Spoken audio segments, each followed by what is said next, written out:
You ask Tiger to solve. This deals with linear equations with one unknown. The final result is x equals 10. Let's solve it step by step. Group all x terms on the left side of the equation. Subtract 4x from both sides. Group like terms. Simplify the arithmetic. Group like terms. Simplify the arithmetic. Group all constants on the right side of the equation. Subtract 1 from both sides.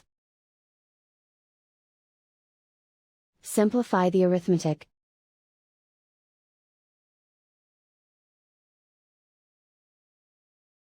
Isolate the x. Divide both sides by -2. Cancel out the negatives. Simplify the fraction. Cancel out the negatives.